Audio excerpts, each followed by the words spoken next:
Olá pessoal, sou o professor Mário Lima do canal Intermate. E se você está assistindo esse vídeo pela primeira vez, eu quero te convidar para que você assista 2 ou 3 vídeos nossos, né? E se você gostar, assina o nosso canal, ativa lá o sininho para sempre receber as nossas novidades, tá? E não esqueça, né, gente? No final do vídeo, faça um pequeno comentário, deixa lá um pequeno comentário, até porque nós estamos mudando o estilo, né? Tá? Agora os vídeos vêm com um pequeno roteiro, né?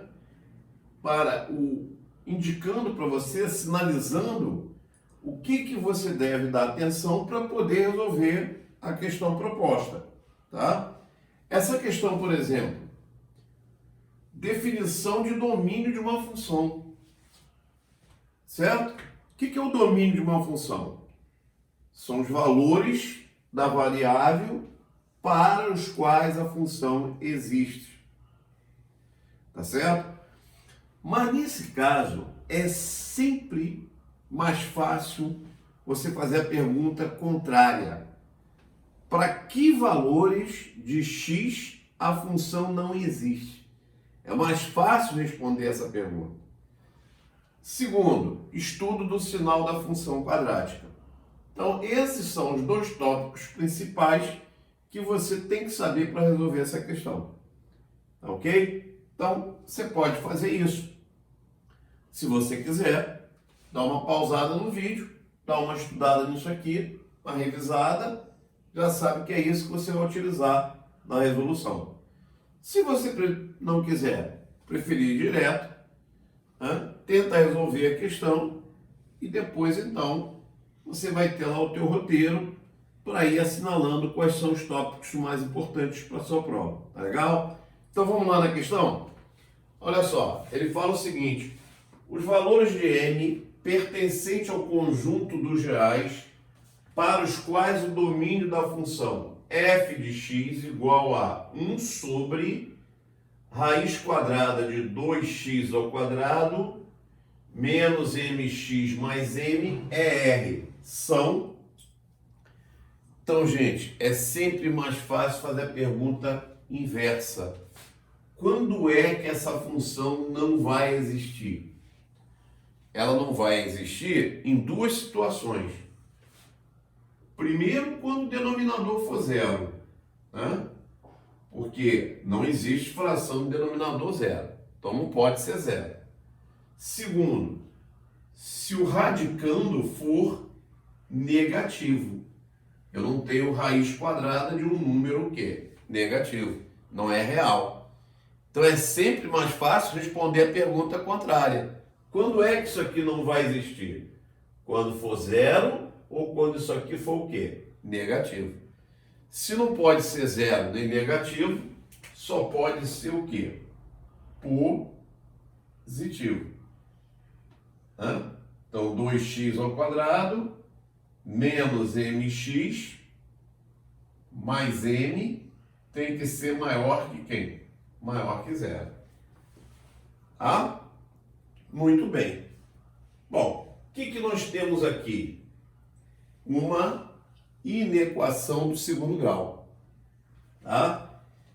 O a é positivo, o a vale 2, o a é o coeficiente do termo do segundo grau, vale 2, portanto, maior que zero.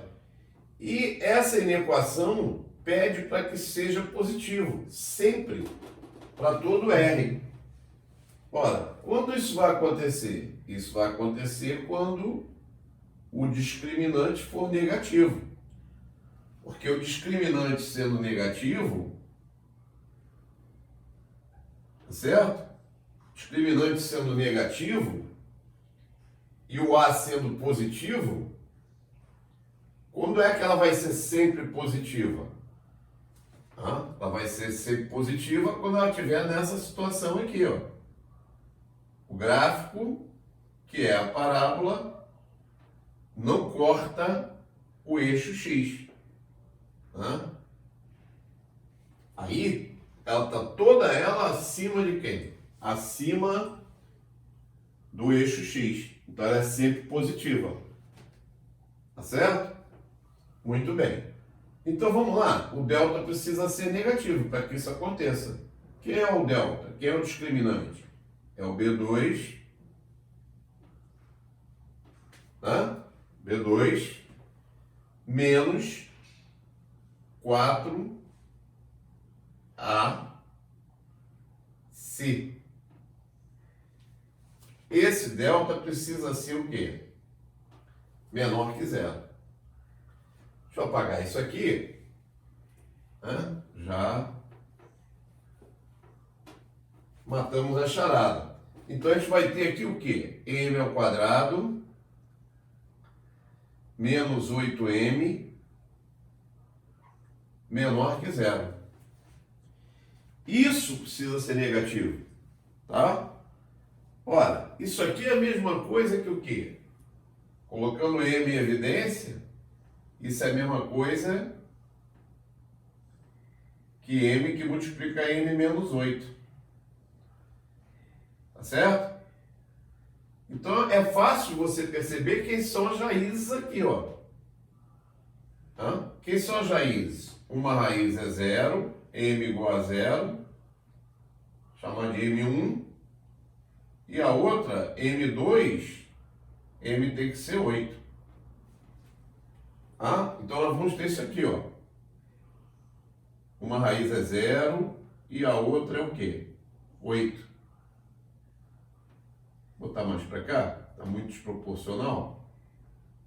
0 e 8. Certo?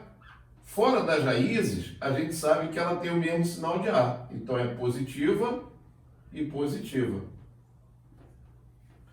E intra-raízes, ela tem sinal contrário de A. Ela é negativa.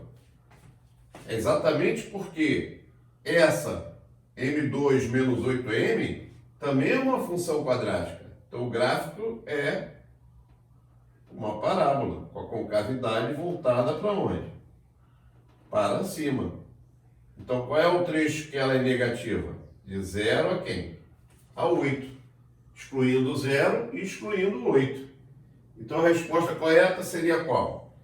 O meu M, ele deve ser um valor o quê? Maior que 0 e ao mesmo tempo menor que quem?